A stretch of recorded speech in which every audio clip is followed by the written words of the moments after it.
Welcome to the Communication Mastery Podcast with me, Mark Berlinson. We're on a journey together to improve our communication mastery in all kinds of settings, at work, at home, in the community, and we're learning the art and the science of communication so that we can tackle difficulties and grow our mastery together. So I'm your communication coach, and I'm really excited to share this episode with you. Well, welcome back, everyone. This is episode 10 of the Communication Mastery Podcast. 10 episodes already. I'm really enjoying doing this, and I'm really enjoying the feedback I'm getting from some of you. If you haven't sent me your feedback yet, I'd love to hear it. Just use the link in the show notes to contact me. I'd love to hear what you've thought of what you've heard so far.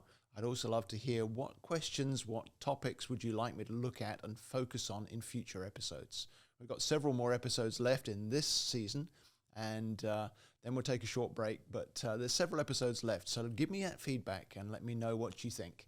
We'll include it either before the end of this season or in the beginning of the next. Today we're going to talk about putting strengths to work. And what I love about communication coaching is that it enables people to identify how they're wired and how they can connect with other people so that their strengths can find effective place in whatever enterprise they're involved in, whether it's a relationship or a family or leading a team in a business or working at a non-profit and impacting the civic community, any of those areas. If someone understands themselves more fully, more clearly, they know what they have to offer, then they can be validated for that offering and we can put those strengths to work. Everybody benefits when everybody's giving their strengths to the picture rather than simply existing with whatever they feel about themselves. One of the books I often recommend to folks is Marcus Buckingham's Go Put Your Strengths to Work. And some of what I'm going to say to you now comes somewhat directly from that book, and so credit to Marcus. The thing he starts out with is that we need to demolish some of the lies that we believe around our strengths. And I love the way he puts this. I use this perspective in my coaching a great deal. There are myths that we believe, like your personality changes as you grow, or that you grow most by focusing on your weaknesses. You know, I'm no good at this. I need to work at it so I get better. That kind of myth. Or even a good team member does whatever it takes to help the team. And so calling on everybody to do whatever is needed. And all three of those things are very destructive to good teamwork. So in a way, this episode builds on the last episode about effective team meetings. The truth of it is that when you grow, it doesn't make you different, it makes you more of what you are. So who you truly are comes out more fully. And I love seeing that as I coach individuals within teams to see who they truly are coming to the fore as they recognize themselves, as they have a framework for understanding themselves better so they can offer who they are and what they have. The second truth really would be that you grow most when you focus on your strengths. The stuff you're already good at, you can grow that much more easily than the stuff you're not good at. And if you give maybe 20% of your time to your weaknesses so they don't drag you down, but 80% of your time to developing your strengths and offering your strengths, you'll be far more effective than if you spend 80% of your time trying to fix your weaknesses. Because in a sense, that's energy and time wasted because you can't get the greater result from trying to strengthen weaknesses as you can from actually employing and leveraging your strengths. And then the answer to that third myth that a good team member does whatever it takes, actually it's far more valuable if a good team member is not well-rounded, but instead they consistently offer their strengths to the team. So a good team is diverse. Different people have different strengths, and the team leader is able to draw on those strengths as needed for the benefit of the whole team. When the team is focusing on what they do well, each one different in their what they do well, then the team flourishes. Whereas if everybody's trying to do everything, they end up tripping over each other, and that will reduce their effectiveness. Now, Marcus Buckingham, who wrote that book, used to work for Gallup, and he was involved in the development of the Strengths Finder tool that some of you may know about.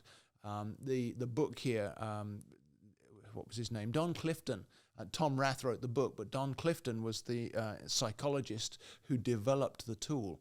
And they've done a great service to the business world by changing our focus from fixing what's weak to focusing and celebrating what's strong. Every one of us has something unique to offer, and that's what comes through with that StrengthsFinder tool. I recommend this book as well, by the way, StrengthsFinder 2.0.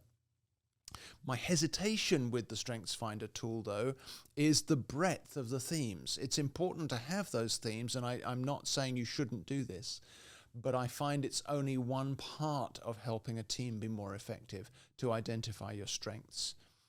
With 34 options, 34 different strengths, and the tool delivers you your top 5, if I recall, then it's near impossible to remember from all of the permutations and all of the actions that promote those different permutations. It's near impossible to remember all of that, particularly if your 5 are different from my 5, then it's a steep hill for us to climb, for us to build team simply with that information. The key principle, however, is vital that we recall it and hold on to it, that you need to identify your strengths. That's why I love the life languages that I talk about all the time in this podcast, because there are only 7, and the strengths of each language complement the strengths of the others. So each is unique in its strengths, but each of those strengths can work together in your profile because you have all 7 languages to some extent in your profile. So you can see your passions and your strengths in context with your life language profile, and you can understand the relative levels of all 7 of them. And so you can compare with other team members, and you can discover, for example, who's stronger in compassion, or who most easily offers courage, or who to turn to when we need enthusiasm. Where the strength of resourcefulness is greatest, who's the best at managing resources. Or who leans most towards trustworthiness and loyalty or patience. Each of us has a different pattern of strengths, and each of us can call on all of those strengths, but sometimes if you've got someone who's stronger, you can put them in the lead when that strength is needed, and the rest of us then find that strength is drawn on in our profiles to draw us together as a team. Because you don't have just one of those vital qualities, you've got all 7. You can learn to adapt to various scenarios or different challenges by drawing on strengths that may not be your primary one, but like I say, as we identify within the team who is good at that strength, and this is the strength we need for this setting or this situation or even this conversation, we can put them in the forefront, and the rest of us can be drawn in by their strength to find our own strength developing. It's a little bit like a long-distance running race or a cycling race, where you can slipstream the one in front of you who may be stronger in this particular stage than you, and therefore you benefit from their strength, but they also benefit from the whole team pulling together. They get momentum, if you like, from all of us pulling together. It's a very powerful principle, but it's one we often miss because there are so many strengths that we forget to zero in on one that's going to be moving us forward as a team. You can also collaborate with other team members by offering your level of identification with one of their primary strengths. So if you've got someone who's very compassionate, you can draw on what little compassion you have in order to encourage their compassion. And if you're a team leader, knowing your team is key, understanding. Now remember that we're not just the profile. None of your team members will be defined by or limited by the profile results that they find, but each of us as a person has this particular combination, this beautiful blend of different languages, different strengths, different passions that come through. And you can draw out those strengths and passions of each team member in relevant ways as the team works toward a common goal. Now, those distinct passions of each life language have something specific to offer in every situation. Some challenges might call for innovation or creativity. Other challenges might require encouragement or compassion. And to offer the one when the other is needed will be counterproductive.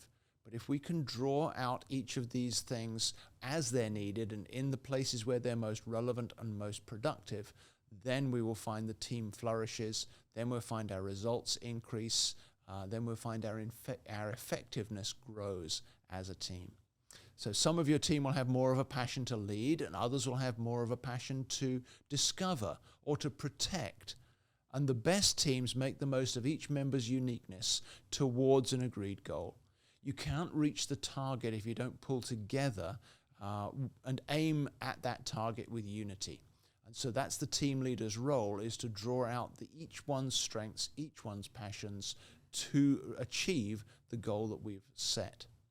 And of course, this being a communication mastery podcast, I'd be remiss if I didn't underline that there are specific conversations you need to have with one another in order to put your strengths to work.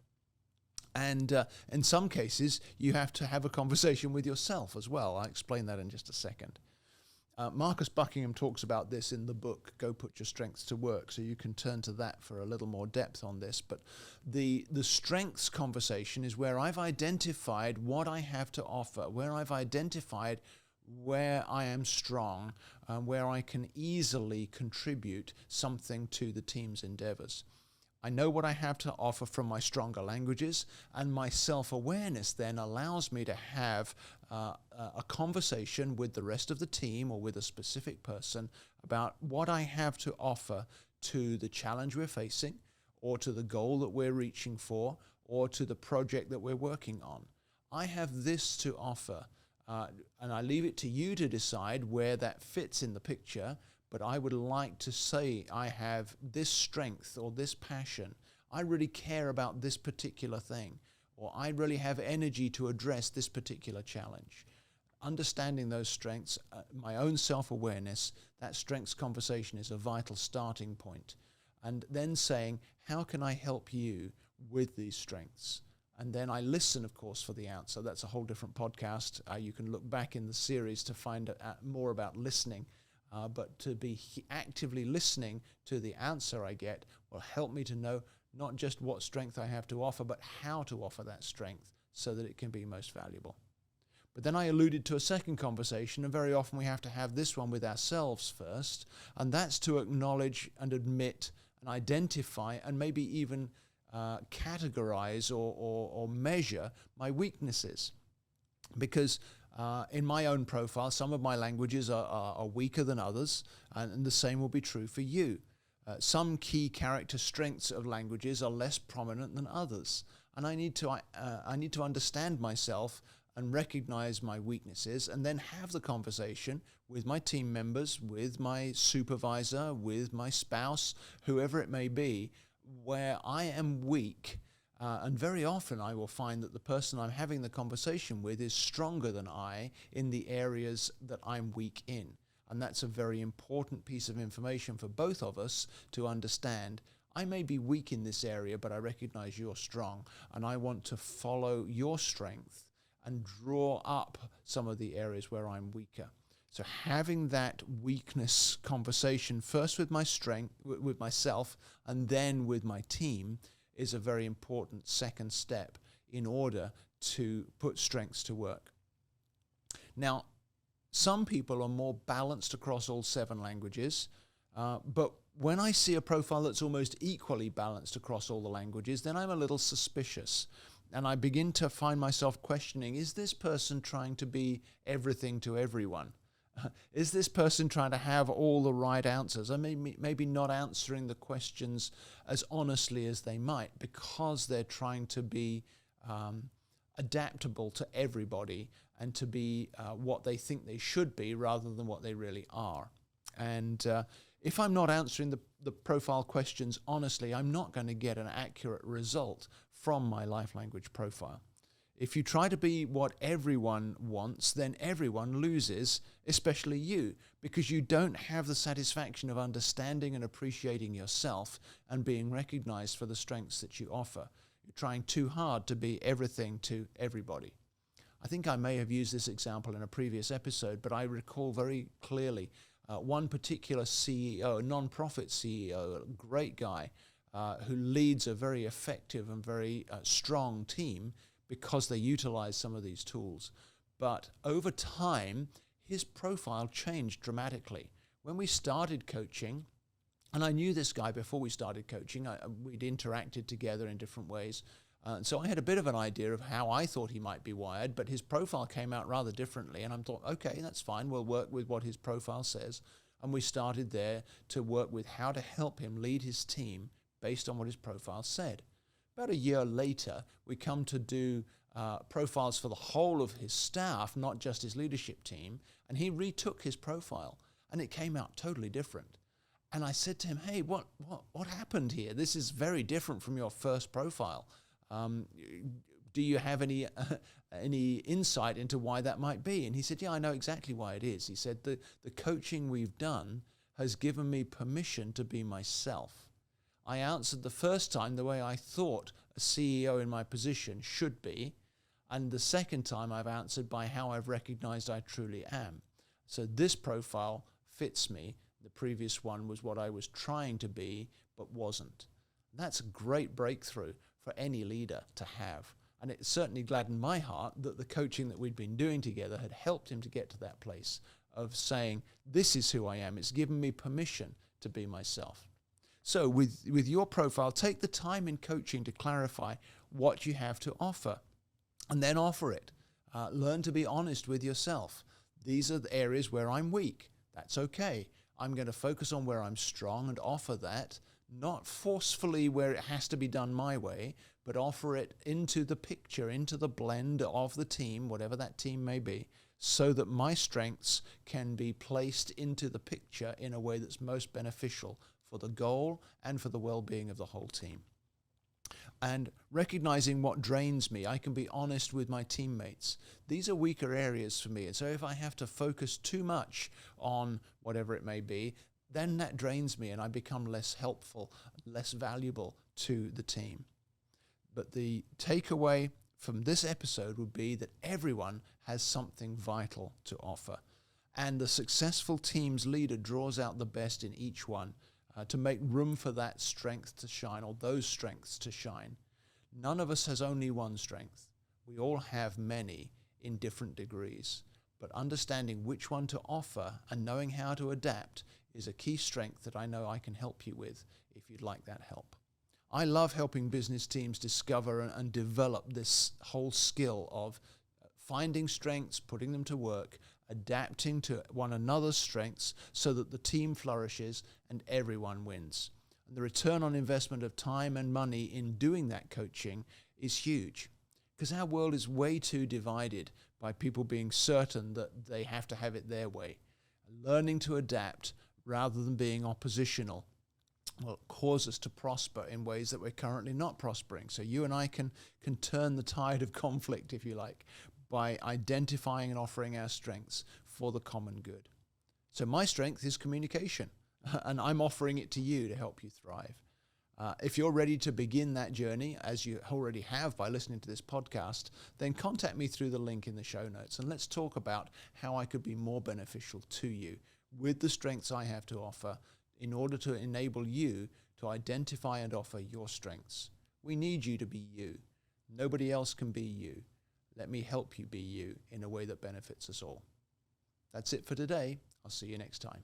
So thank you for joining me for this episode of the Communication Mastery Podcast. If this has been helpful to you, please leave a rating and a review, because that helps me to get the word out. You can also share it with your friends and encourage them to subscribe.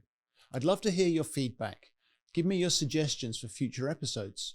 You can connect with me through my website at www.markburlinson.com. I'm your communication coach, and I'm looking forward to hearing from you. See you next time.